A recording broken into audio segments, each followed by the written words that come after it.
les quiero invitar al primer tema de este curso, que es autoconocimiento y liderazgo.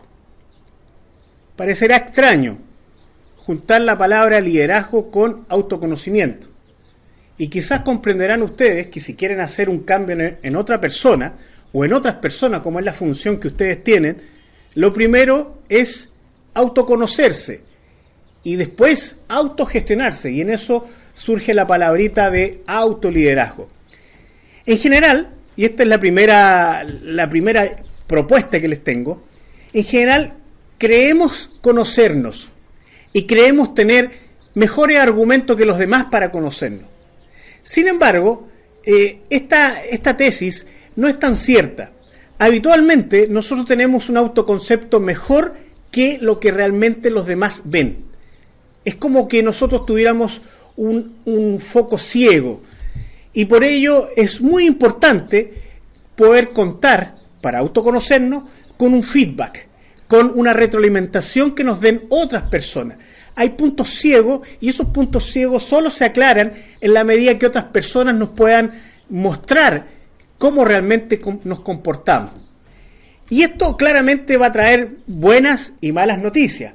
Habitualmente, y en Chile nosotros somos bastante buenos en eso, la retroalimentación negativa es la que más surge y a flor de piel. Siempre te están mirando el vaso medio vacío.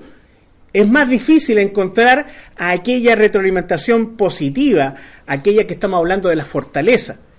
Sin embargo, para que un feedback sea realmente productivo para uno, debiera contar de los dos elementos, tanto lo negativo como lo positivo. Ahora, con respecto a lo negativo, quizás también advertirte que muchas veces a nosotros no nos gustan las malas noticias y habitualmente una forma de defendernos es matar al mensajero, no asumir el mensaje que está detrás. Sin embargo, en este viaje de autoconocerse, debes asumir este coraje de encontrarnos con respuestas que probablemente no esperabas. ¿Por qué te digo esto? Porque si no conoces cómo actúas, no sabes conscientemente cómo influyes en los demás. Debes hacerte consciente para poder influir en otras personas. No hay otra forma. Lo lamentable es que existen necesariamente una serie de barreras que te voy a proponer en cuanto a autoconocimiento. Uno no es llegar y decir, me voy a autoconocer y eso fluye rápidamente. ¿Por qué quiero mostrarte esto? Porque el comportamiento tuyo, una parte de ese comportamiento es automático, no es plenamente consciente. Y si tú piensas que solamente el lenguaje verbal es lo que influye en los demás, estás equivocado. Solo el 7% de lo que perciben las otras personas es el lenguaje verbal. Fíjate, el 93% corresponde al lenguaje no verbal. Lo que perciben los demás es cómo lo dijiste, en qué tono, en qué emoción, cómo te moviste. Tú mismo en estos momentos estás viendo cómo yo muevo las manos.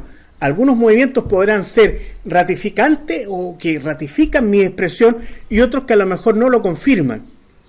El lenguaje no verbal habitualmente es un comportamiento automático que ni siquiera tú eres consciente plenamente. Esa es la parte de la historia que tú a veces no ves al influir a otras personas.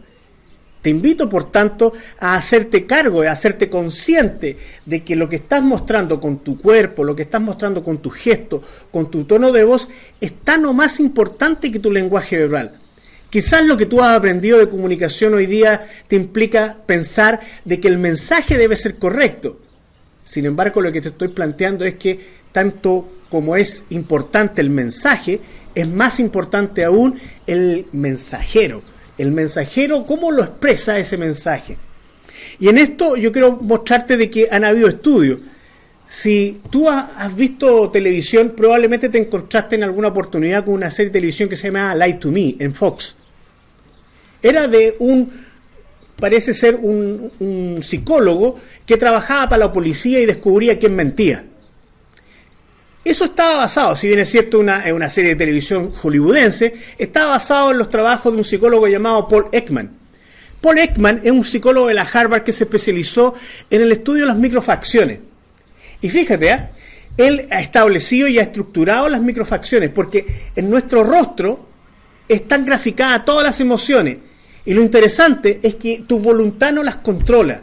Por lo tanto, si tú le preguntas a tu amigo, le preguntas a tu polola, a tu pololo o a tu señora, te va a decir claramente cuando tú estás mintiendo, con solo mirarte a los ojos, con solo mirarte la cara. Hay rasgos de tu cara que son involuntarios y uno sabe cuando una persona está mintiendo. Eso quizás antes uno decía era el sexto sentido de las mujeres. Sin embargo, si uno realmente quiere conocerse y quiere hacerse cargo de eso, se va a dar cuenta que uno está realmente habilitado para poder interpretar esas emociones y esas señales que dan otras personas. Y así como esta serie, yo te viene a ratificar que el lenguaje no verbal es muy importante. Hoy día, claramente, hay que hacernos cargo de cómo estamos comunicando nuestro mensaje con todo nuestro ser. Y ahí entramos a un tema de que es invitarte a darte cuenta de que esas lenguaje no verbal conforman lo que yo llamo pautas de comportamiento neuronal. Sí, tal como lo escuchas. Todo comportamiento, todo pensamiento, todo decir, toda señal que tú entregas a otras personas, en realidad está pauteado en tus neuronas. Que de tanto pasar por cada uno de estos carreteras neuronales, parecieran ser conductas muy automáticas y aprendidas. Eso, cuando está en el piloto automático, es muy difícil de hacerlo presente y consciente. Y por eso que muchas veces te dicen las demás personas que tú repites los mismos errores siempre. Te vas a casa o te vienes al trabajo por el mismo camino. Neuronalmente repites mucho esas conductas. Y es eso lo que tú tienes que hacer en un momento dado consciente. Ese es el proceso de autoconocimiento que debes iniciar.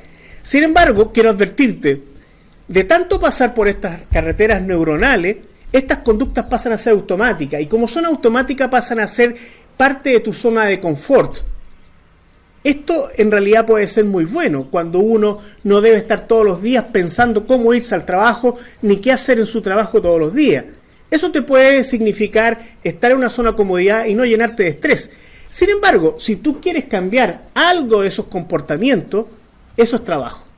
Eso es trabajo y te va a costar, porque cambiar una carretera, cambiar una señal, si vas hacia la derecha tienes que ir hacia la izquierda, cambiar un pensamiento, cambiar una conducta, te va a costar tiempo y energía.